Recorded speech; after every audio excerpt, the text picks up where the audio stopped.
Hi friends, welcome back to our channel. இன்னைக்கு நம்ம பார்க்க போற இந்த ஒரு அப்டேட்ல ஆல் இந்தியா பார் எக்ஸாமினேஷன் அப்படிங்கிறது நவம்பர் 30 அன்னைக்கு வந்து நடக்க போகுது. இந்த எக்ஸாமினேஷனுக்கான ஒரு சில இன்ஸ்ட்ரக்ஷன் வந்து இந்த வீடியோல இருந்து பார்க்க போறோம். அதாவது எக்ஸாம் ஹாலுக்குள்ள போறதுக்கு நீங்க என்னென்ன ப்ரொசீஜர் வந்து ஃபாலோ பண்ணணும், என்னென்ன விஷயங்கள்லாம் நீங்க எக்ஸாம் ஹாலுக்குள்ள வந்து எடுத்துட்டு போகணும், என்னென்னலாம் எடுத்துட்டு போக கூடாது அப்படிங்கறத பத்தி இந்த வீடியோல நம்ம பிரீஃபா வந்து பார்க்கலாம். ஸோ வீடியோ வந்து ஸ்கிப் பண்ணாம ஃபுல்லா பாருங்க. அது மட்டும் இல்லாம இந்த ஆண்டு யாரெல்லாம் ஏபி எக்ஸாமினேஷன் அட்டெண்ட் பண்ண போறாங்களோ அவங்க எல்லாருக்குமே இந்த வீடியோ வந்து ஷேர் பண்ணுங்க. வீடியோக்குள்ள போறதுக்கு முன்னாடி இப்பதான் நம்ம சேனலை நீங்க ஃபர்ஸ்ட் டைம் பாக்குறீங்க அப்படின்னா இந்த வீடியோக்கு கீழே இருக்கக்கூடிய ரெட் கலர் சப்ஸ்கிரைப் பட்டனையும் பக்கத்துல இருக்கக்கூடிய அந்த பெல் பட்டனை கிளிக் பண்ணி ஆல்ங்கிறத நம்பல் பண்ணி வச்சுக்கோங்க. நம்ம சேனல்ல இருந்து போஸ்ட் பண்ணக்கூடிய ஒவ்வொரு லேட்டஸ்ட் அப்டேட்ஸும் ஈஸியா நீங்க மிஸ் பண்ணாம பார்த்து தெரிஞ்சுக்க முடியும். சரி வாங்க இப்ப நம்ம டைரக்டா வீடியோக்குள்ள போகலாம். ஓகே, இந்த ஆல் இந்தியா பார் எக்ஸாமினேஷன் அப்படிங்கிறது கம்மிங் 30, அதாவது நவம்பர் 30ஆம் தேதி இந்தியா முழுவதுமே வந்து நடக்க போகுது. இந்த ஒரு எக்ஸாமினேஷன் அப்படிங்கிறது உங்களுக்கே தெரிஞ்சிருக்கும். யார் வந்து இந்த எக்ஸாமினேஷன் அட்டெண்ட் பண்ண முடியும்னு சொல்லிட்டு லா கிராஜுவேட், அதாவது லா ஹோல்டர் எல்லாருமே இந்த ஒரு எக்ஸாமினேஷன் அப்படிங்கிறத வந்து அட்டெண்ட் பண்ண முடியும். ஆல் இந்தியா பார் எக்ஸாமினேஷன். இந்த எக்ஸாமினேஷன் நம்ம வந்து கிளியர் பண்ணிட்டோம் அப்படின்னா நம்ம வந்து ஒரு பெர்மனன்ட் ஐடி கார்டு என்ரோல்மெண்ட் பண்ணி நம்ம வந்து ஒரு அட்வொகேட்டா பிராக்டிஸ் பண்றது தான் இந்த ஒரு எக்ஸாமினேஷன் அப்படிங்கிறது நம்மளுக்கு வந்து ஹெல்ப் பண்ணுது. சரிங்களா? ஓகே, இந்த எக்ஸாமினேஷன் வந்து நவம்பர் 30 அன்னைக்கு வந்து என்ன பண்ணிருக்காங்க அப்படின்னா அரேஞ்ச் பண்ணிருக்காங்க. இந்த எக்ஸாமினேஷனுக்கான ஹால் டிக்கெட் அப்படிங்கிறது நவம்பர் 15 அன்னைக்கு நம்மளுக்கு வந்து ரிலீஸ் பண்ணாங்க. ஹால் டிக்கெட் ஆல்மோஸ்ட் எல்லாருமே வந்து டவுன்லோட் பண்ணி பிரிண்ட் அவுட் எடுத்து வச்சிருப்பீங்கன்னு நினைக்கிறேன். ஒன்ஸ் வந்து நீங்க எல்லாமே ரெடி பண்ணி வச்சதுக்கு அப்புறம் ஹால் டிக்கெட்ல அவங்க கொடுத்திருக்கக்கூடிய பேசிக் இன்ஸ்ட்ரக்ஷன் என்ன அப்படிங்கறத நம்ம இந்த வீடியோல வந்து பார்க்கலாம். சரிங்களா? ஓகே, முதல்ல வந்து எக்ஸாமினேஷனுடைய ஹாலுக்கு போறதுக்கு முன்னாடி நீங்க பண்ண வேண்டிய விஷயங்கள் என்னென்ன அப்படிங்கிற வந்து பார்க்கலாம். முதல்ல ஹால் டிக்கெட் அப்படிங்கிறது நீங்க நார்மலா பிளாக் அண்ட் ஒயிட்ல எடுத்தாலே போதும். கலர்ல எடுக்கணுமா, அதுல எடுக்கணுமா, இதுல எடுக்கணுமா நிறைய பேர் கமெண்ட் பண்ணியிருந்தீங்க. நார்மலா நீங்க பிளாக் அண்ட் ஒயிட்ல எடுத்தாலே போதும். கண்டிப்பா ஹால் டிக்கெட் இருந்தா தான் ஹாலுக்கு உள்ளேயே வந்து அலோ பண்ணுவாங்க. முதல்ல எக்ஸாம் சென்டர் எங்க இருக்கு அப்படிங்கறத நீங்க வந்து ஐடென்டிஃபை பண்ணாதான் அதுக்கு கரெக்டான டைமிங்க்கு நம்ம வந்து அந்த இடத்துல வந்து போக முடியும். ஏன்னா இந்த இடத்துல வந்து நம்ம தமிழ்நாட்டை பொறுத்த வரைக்கும் சென்னை, கோயம்புத்தூர், திருச்சி இந்த 3 டிஸ்ட்ரிக்ட்ல மட்டும்தான் எக்ஸாமினேஷன் அப்படிங்கறது வந்து கண்டக்ட் பண்றாங்க. ஏன்னா அந்த 3 சிட்டி மட்டும்தான் வந்து கொஞ்சம் பாப்புலரான சிட்டி அப்படிங்கிறதுனால. சரிங்களா? ஓகே, நீங்க வந்து கொஞ்சம் நியர்பைல இருந்தீங்க அப்படின்னா உங்களுக்கு வந்து ஈஸியா இருக்கும். பட் நீங்க அதர் டிஸ்ட்ரிக்ட்ல இருந்து போறீங்க அப்படின்னா கண்டிப்பா நீங்க முத நாளே போயிட்டு என்ன பண்ணுங்க அப்படின்னா ஸ்டே பண்ணிட்டு அங்க போயிட்டு நீங்க வந்து இந்த இடத்துல எக்ஸாம் சென்டர் இருக்கு அப்படிங்கிற நீங்க வந்து ஐடென்டிஃபை பண்ணி வச்சதுக்கு அப்புறம் நீங்க வந்து எக்ஸாம் போனீங்க அப்படின்னா உங்களுக்கு வந்து பெட்டரா இருக்கும். ஏன்னா இந்த எக்ஸாமினேஷனை பொறுத்த வரைக்கும் நம்மளுக்கு வந்து 3 ஹவர்ஸ் வந்து டைம் இருக்கு. எப்போ எக்ஸாமினேஷன் நம்மளுக்கு வந்து ஸ்டார்ட் பண்ணுவாங்க அப்படின்னா ஆஃப்டர்நூன் 1:00 மேல தான் நமக்கு வந்து ஸ்டார்ட் பண்ணுவாங்க. அதாவது 1:00 இருந்து 4 மணி வரைக்கும் உங்களுக்கு வந்து டைம் இருக்கு எக்ஸாமினேஷன். சரிங்களா? அதனால ரிப்போர்ட்டிங் டைமை பொறுத்த வரைக்கும் காலையில 11:30 மணில இருந்து உங்களுக்கு என்ன பண்றாங்க அப்படின்னா ரிப்போர்ட்டிங் டைமை வந்து கொடுக்குறாங்க. நீங்க வந்து எக்ஸாம் சென்டருக்கு உள்ள போறதுக்கு காலையில 11:30 மணில இருந்து ஸ்டார்ட் பண்றாங்க. சரிங்களா? கேட் க்ளோசிங் டைமை பொறுத்த வரைக்கும் 1:15 வரைக்கும் உங்களுக்கு வந்து டைம் இருக்கு. அதாவது 1:15 வரைக்கும் டைம் இருக்கு. அது வரைக்கும் காலையில 11:30 இருந்து ஆஃப்டர்நூன் 1:30 1:15 வரைக்கும் நம்ம என்ன பண்ணிக்கலாம்னா அந்த எக்ஸாம் சென்டருக்குள்ள போறதுக்கு நம்மளுக்கு வந்து அலோவ் பண்றாங்க. சரிங்களா? அதனால நம்மளுக்கு வந்து ரொம்ப மார்னிங் ஏர்லியாவே வந்து எக்ஸாமினேஷன் வந்து நடக்கல. அதனால கொஞ்சம் ஒரு பாசிட்டிவான ஒரு அப்டேட் அப்படிங்கிற மாதிரி சொல்ல முடியும். ஏன்னா நம்மளுக்கு ஏர்லியாவே எக்ஸாம் வச்சாங்க அப்படின்னா நம்ம சென்டர் கண்டுபிடிச்சு போறது கொஞ்சம் டிஃபிகல்ட். சரிங்களா? அதனால இப்பவே நீங்க அந்த ரெடி பண்ணிக்கோங்க. சப்போஸ் வந்து உங்களுக்கு எந்த சென்டர் வந்து தெரியல அப்படின்னா இந்த இடத்துல கியூஆர் கோட் போட்டு நீங்க செக் பண்ணி பார்க்கும்போது உங்களுக்கு லொகேஷன் வந்து ஈஸியாவே வந்து எடுத்து கொடுத்துரும். அந்த மாதிரியான கியூஆர் கோடு வந்து கொடுத்துருக்காங்க. டைரக்டா நம்மளுக்கு கூகுள் மேப் போகுது. இந்த சென்டர் எங்க இருக்கு அப்படிங்கறது நமக்கு வந்து ஈஸியா வந்து அனலைஸ் பண்ணிடலாம். சரிங்களா? ஓகே, முதல்ல சென்டர் எல்லாம் பார்த்து வச்சதுக்கு அப்புறம் நீங்க எக்ஸாம் ஹாலுக்குள்ள போறதுக்கு என்னென்ன விஷயத்த ஃபாலோ பண்ணணும் அப்படிங்கறது உங்களே கிளியரா வந்து கொடுத்திருக்காங்க பாருங்க. கண்டிப்பா இந்த ஒரு அப்ளிகேஷன் இந்த இடத்துல அப்ளிகேஷன் ஸ்டேட்டஸ்னு சொல்லிட்டு கொடுத்திருக்காங்க பாருங்க. Thank you your application for AIBE 20ன்னு போட்டு ஹாஸ் பீன் சக்சஸ்ஃபுல்லி வந்து சப்மிட்டட் அப்படிங்கிற கொடுத்திருக்காங்க.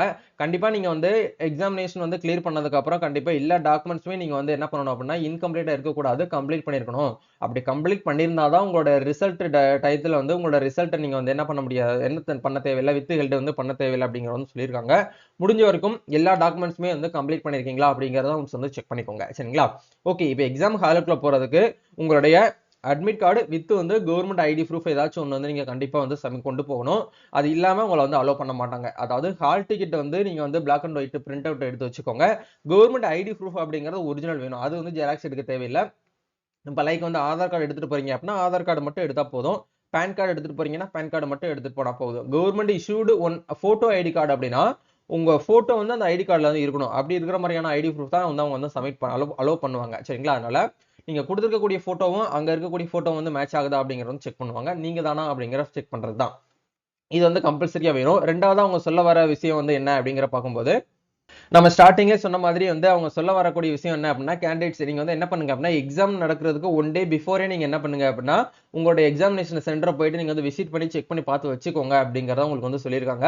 தேர்ட் பாயிண்ட்ல ரிப்போர்ட்டிங் டைமை பொறுத்த வரைக்கும் நம்மளுக்கு 11:30 அப்படிங்கிற சொல்லியிருக்காங்க மார்னிங்.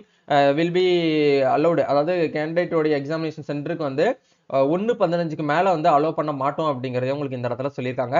முக்கியமா நம்ம நோட் பண்ண வேண்டிய விஷயம் என்ன அப்படின்னா, candidates are allowed to carry only bare acts without notes and comments inside the examination centre. அதாவது நம்ம இது லா பேப்பர் அப்படிங்கறதுனால வந்து நம்ம பார்க்காம இந்த எக்ஸாமினேஷன் வந்து அட்டன் பண்றது அந்த அளவுக்கு சாத்தியம் அப்படிங்கிறது கிடையாது. ஏன்னா ஆக்ட்ஸ் அப்படிங்கிறது பல ஆக்ட்ஸ் நம்மள்கிட்ட வந்து இருக்கிறதுனால, நம்ம கரெக்ட்டா இந்த அவங்க கொஸ்டின் கேட்டிருக்கிறதுக்கு நம்ம கரெக்ட்டா இந்த ஆக்ட்ஸ் தான் அப்படிங்கிற நம்ம மைண்ட்ல வந்து ஏத்த முடியாது அப்படிங்கிறதுனால, அவங்களே என்ன பண்ணியிருக்காங்க அப்படின்னா, பேர் ஆக்ட்ஸ் நீங்க வந்து எடுத்துட்டு போகலாம். ஆனா, அதுல இருக்கக்கூடிய ஒரு முக்கியமான ட்விஸ்ட் என்ன அப்படின்னா, நோட்ஸ் வந்து இருக்கக்கூடாது. இப்போ பேர் ஆக்ட்ஸ் 25 பேர் ஆக்ட்ஸ் ஒரே பண்டில்ல நம்மளுக்கு வந்து என்ன பண்றாங்க அப்படின்னா குடுக்குறாங்க. அதுக்கான லிங்க் கூட கீழ டிஸ்கிரிப்ஷன்ல குடுத்திருக்கேன். தேவைப்படுறவங்க யூஸ் பண்ணிக்கோங்க. நெறைய ஸ்டூடண்ட்ஸ் ஏற்கனவே வாங்கி ப்ரிப்பேர் பண்ணிக்கிட்டு இருக்காங்க. நீங்க இதுவரைக்கும் பேர் ஆக்ட்ஸ் வாங்காம இருக்கீங்கன்னா, எக்ஸாம்க்கு இன்னமும் வந்து 5 நாள் தான் டைம் இருக்கு. இம்மீடியட்டா போயிட்டு நீங்க வாங்கி என்ன பண்ணுங்க அப்படின்னா, இப்ப ஸ்டார்ட் பண்ணா கூட உங்களால வந்து ஈஸியா வந்து கிளியர் பண்ணிற முடியும். சரிங்களா? வித்தவுட் நோட்ஸ், வித்தவுட் கமெண்ட்ஸா இருக்கணும். பட் அந்த புக்ஸ் எல்லாத்தையுமே அந்த 25 புக்கே எடுத்துட்டு போலாமான்னு கேட்டீங்கன்னா, தாராளமா எக்ஸாம் ஹாலுக்குள்ள நீங்க வந்து என்ன பண்ணலாம் அப்படின்னா, எடுத்துட்டு போக முடியும். அது எப்படி நம்ம வந்து தனித்தனியா 25 புக்கையும் வந்து அந்த டயத்துல நம்ம வந்து ப்ரிப்பேர் பண்ணக்கூடாது. நம்ம எடுத்து பார்க்கணுமான்னு கேட்டீங்கன்னா, அப்படி கிடையாது. எ என்னுடைய ஒரு பெர்சனல் எக்ஸ்பீரியன்ஸ உங்களுக்கு வந்து ஷேர் பண்றேன். அதாவது நம்மளுடைய ஏஐபி உடைய சிலபஸ நீங்க எடுத்து வச்சுக்கோங்க. இதுல வெயிட்டேஜ் மார்க் எவ்வளோ அப்படிங்கிற பாருங்க. இப்போ கான்ஸ்டிடியூஷன் லால வந்து பார்த்தீங்கன்னா 10 மார்க் வந்து கேட்பாங்க. IPC Indian Penal Code and பிஎன்எஸ்எஸ்ல சேர்த்து 2யும் சேர்த்து வந்து பார்த்தீங்கன்னா ஒரு 8 மார்க்குக்கு வந்து கேட்பாங்க. அதே மாரி வந்து சிஆர்பிசி அண்ட் பிஎன்எஸ்எஸ் அப்படிங்கிறதுல வந்து நம்மளுக்கு ஒரு 10 மார்க் வந்து கேட்பாங்க. அதே மாரி சிபிசில வந்து ஒரு 10 மார்க் வந்து கேட்பாங்க. அதே மாரி வந்து எவிடன்ஸ் ஆக்ட் வித் நியூ பிஎன்எஸ்ல வந்து நம்மளுக்கு வந்து ஒரு 8 மார்க் வந்து கேட்குறாங்க. அதே மாரி ஃபேமிலி லால வந்து ஒரு 8 மார்க். இப்ப எதெல்லாம் நான் வந்து சொன்னனோ, அந்த புக்க மட்டும் நீங்க எடுத்துட்டு போனாலே போதும். ஈஸியா உங்களால வந்து கிளியர் பண்ணிற முடியும். மத்த புக்ஸ்லாம் எடுத்துட்டு போக வேண்டாமான்னு கேட்டீங்கன்னா, மத்த புக்ஸ்லாம் நீங்க எடுத்துட்டு போகும்போது வந்து பார்த்தீங்கன்னா, மார்க் வந்து ரொம்ப கம்மியா தான் கொஸ்டின் வந்து கேட்பாங்க. இப்ப எக்ஸாம்பிளுக்கு கம்பெனி லான்னு வச்சுக்கோங்களேன். கம்பெனி லாவுடைய புக் வந்து பேராக்டர் ரொம்ப கம்மியா சின்னதா தான் இருக்கும். அதையுமே கேரி பண்ணிட்டு நீங்க எடுத்துட்டு போகணும் இல்லையா? அதுக்காக சொல்றேன். கம்பெனி லா, இந்த எவிடன்ஸ் லா, சைபர் லா, லேபர் லா, இன்ஸ்டிடியூஷன் லா இந்த மாரிலாம் வந்து பார்த்தீங்கன்னா, ஒரு 2 மார்க், 3 மார்க், 4 மார்க் இந்த மார்க்குள்ள தான் வந்து நம்மளுக்கு வந்து கேட்பாங்க. அதனால அத மோஸ்ட்லி நம்மளுக்கு வந்து பார்த்து ரீட் பண்ணும்போது நம்மளுக்கு வந்து ஆன்சர் பண்ற அளவுக்கு நம்மளுக்கு தெரியுது அப்படின்னா, நம்ம ஈஸியா வந்து ஷேடோ பண்ணிட்டு வந்துரலாம். பட் இந்த இடத்துல வெயிட்டேஜ் மார்க் என்ன அப்படின்னா, எந்தெந்த இடத்துலலாம் வெயிட்டேஜ் மார்க் இருக்கு. நீங்க எடுத்துட்டு போறது வந்து கான்ஸ்டிடியூஷன் புக் எடுத்துட்டு போலாம். ஐபிசி புக் எடுத்துட்டு போலாம். சிஆர்பிசி எடுத்துட்டு போலாம். சிபிசி எடுத்துட்டு போலாம். எவிடன்ஸ் ஆக்ட் எடுத்துட்டு போகலாம். அதுக்கப்புறம் வந்து ஃபேமிலி லா. இந்த 1 2, 3, 4, 5 6 புக்க நீங்க வந்து எடுத்துட்டு போனாலே போதும். அதிலிருந்து கேட்கக்கூடிய கொஸ்டினுக்கு ஈஸியா நம்ம வந்து என்ன பண்ணிக்கலாம் அப்படின்னா, இப்போ வந்து ஒரு விஷயத்த சொல்லி இது எந்த ஆக்ட்ல வரும் அப்படிங்கிறத வந்து கேட்குறாங்க அப்படின்னா, அத நம்ம வந்து என்ன பண்ணணும், அதிலேயே வந்துரும். இப்ப இந்த மாதிரி வந்து கிரிமினல் கிரிமினல்ல வந்து இந்த மாதிரி விஷயம் நடக்குது அப்படின்னா, நம்ம வந்து என்ன பண்ணணும் அப்படின்னா, சிஆர்பிசி வந்து எடுத்துட்டு நம்ம டைரக்ட்டா இந்த புக்ல தான் இருக்கு அப்படிங்கிற நம்ம எடுத்து திருப்பி பார்க்கறதுக்கு, இண்டெக்ஸ பார்க்கறதுக்கு ஈஸியா இருக்கும். சரிங்களா? அதனால இங்க போகும்போதே வந்து புக்க வந்து கம்பல்சரியா நீங்க வந்து எடுத்துட்டு போய்க்கலாம். இத வந்து பார்த்தீங்க அப்படின்னா, கண்டிப்பா வந்து எடுத்துட்டு போகக்கூடாதா அப்படின்னு கேட்டீங்கன்னா, அப்படிலாம் கிடையாது. எல்லாருமே நம்ம என்ன பண்ணிக்கலாம் அப்படின்னா, பேராக்ஸ் வித்தவுட் நோட்ஸ் நம்ம வந்து எடுத்துட்டு போறதுக்கான ஆப்ஷன் அவங்க வந்து குடுத்துருக்காங்க. சரிங்களா? யாருமே கேள்வி கேட்க மாட்டாங்க. நீங்க ஏன் புக் எடுத்துட்டு வரீங்கன்னு சொல்லிட்டு. ஏன்னா ஏஐபி எக்ஸாமினேஷன பொறுத்தவரைக்கும் இது வந்து ஒரு ஓப்பன் புக் எக்ஸாமினேஷன். சரிங்களா? அதனால தான் நம்மளுக்கு வந்து ஜஸ்ட் ஒரு 100 மார்க்குக்கு நம்மளுக்கு 3 மணி நேரம் வந்து டைம் குடுக்கறதுக்கான ரீசனே வந்து பார்த்தீங்க அப்படின்னா இதுதான். நம்ம ஏன்னா கண்டிப்பா வந்து லா பேப்பர் அப்படிங்கிறது வந்து ரொம்ப டிஃபிகல்ட்டா இருக்கும். அப்படிங்கிறது அவங்களுக்கே தெரியும். எக்ஸாமினேஷன் நடத்துறவங்களுக்கே தெரியும். அதுக்காக தான் நம்மளுக்கு வந்து டைம் வந்து 3 ஹவர்ஸ் வந்து குடுத்துருக்காங்க. புக்கையும் நம்மளுக்கு வந்து அலோவ் பண்றாங்க. சரிங்களா? அதனால நீங்க வந்து தாராளமாக பேராக்ஸ் வந்து எடுத்துட்டு போங்க. நீங்க பேராக்ஸ் எடுத்துட்டு போயிட்டு எக்ஸாம் ஓஎம்ஆர் ஷீட் குடுக்கறதுக்கு முன்னாடியே புக்க நீங்க தனித்தனியா பிரிச்சு வச்சுருங்க. ஏன்னா சைடுலயே உங்களுக்கு வந்து தெரியும். புக்கோடைய சைடுல வந்து குடுத்துருப்பாங்க. சிபிசி, சிஆர்பிசி, ஐபிசி, ஃபேமிலி லான்னு சொல்லிட்டு சைட்லயே இருக்கும். அந்த புக்க ஈஸியா எடுத்து நம்ம வந்து கொஸ்டின பார்த்துட்டு நம்ம ஆன்சர் பண்றதுக்கு ஈஸியா இருக்கும். சரிங்களா? அதனால த நீங்க தெரியாத கொஸ்டினுக்கு அந்த இடத்துல போயிட்டு சர்ச் பண்ணி தேடிட்டு இருக்கிறதுக்கு பதிலா, நீங்க வந்து தெரியாத கொஸ்டின நீங்க வந்து தனியா விட்டுட்டு, எந்தெந்த கொஸ்டின்லாம் உங்களுக்கு வந்து தெரியுமோ, எந்தெந்த கொஸ்டின்லாம் பேராக்ல இருந்து இருக்கு அப்படிங்கிற பார்த்துட்டு, அதுக்கு ஈஸியா ஆன்சர் பண்றதுக்கு உங்களுக்கு வந்து ஈஸியா இருக்கும். முடிஞ்ச வரைக்கும் 100 கொஸ்டினுமே வந்து அட்டெண்ட் பண்ணுங்க. ஏன்னா, இந்த இடத்துல நெகட்டிவ் மார்க் அப்படிங்கிறது கிடையாது. நீங்க ஒரு பேப்பர் ஒரு கொஸ்டினுக்கு வந்து நீங்க தப்பா வந்து ஆன்சர் பண்ணிட்டீங்க அப்படின்னா, அந்த கொஸ்டின் வந்து தப்பு தானே தவிர, அதிலிருந்து மார்க் வந்து நம்மளுக்கு வந்து ரெட்யூஸ் பண்ண மாட்டாங்க. சரிங்களா? இதுதான் வந்து அவங்க வந்து குடுத்துருக்காங்க. அத தாண்டி வந்து mobile phones, digital watch, bag, hand bag, calculator, electronic device இந்த மாதிரியான டிவைசஸ்லாம் வந்து பார்த்தீங்கன்னா என்ன பண்ண மாட்டாங்கன்னா அலோவ் பண்ண மாட்டாங்க. ஒன்லி ஃபார் பேராக்ஸ் வித்தவுட் நோட்ஸ்ல மட்டும்தான் இருக்கணும் அப்படிங்கிறத அவங்க வந்து தெளிவா வந்து என்ன பண்ணிட்டாங்கன்னா அப்டேட் வந்து பண்ணிட்டாங்க. சரிங்களா? நெக்ஸ்ட் அவங்க சொல்ல வர விஷயம் வந்து என்ன அப்படின்னா, நீங்க எல்எல்பி படிக்கும்போது எழுதியிருக்கக்கூடிய ஹேண்ட் ரைட்டிங் நோட்ஸை நீங்க வந்து சப்மிட் பண்ணலாம். எடுத்துட்டு போலாமான்னு கேட்டீங்கன்னா, கண்டிப்பா அதுவுமே வந்து எடுத்துட்டு போகக்கூடாது அப்படிங்கிறத வந்து சொல்லிட்டாங்க. நீங்க எக்ஸாமினேஷன்ல பேராக்ஸ் எடுத்துட்டு போங்க. உங்களுடைய ஹால் டிக்கெட், உங்களுடைய ஐடி ப்ரூஃப், ஒரு பென் இத மட்டும் தான் நீங்க வந்து எடுத்துட்டு போகணுமே தவிர வேற எதுவுமே வந்து அலோவ் பண்ணக்கூடாது அப்படிங்கிறதும் சொல்லிட்டாங்க. சரிங்களா?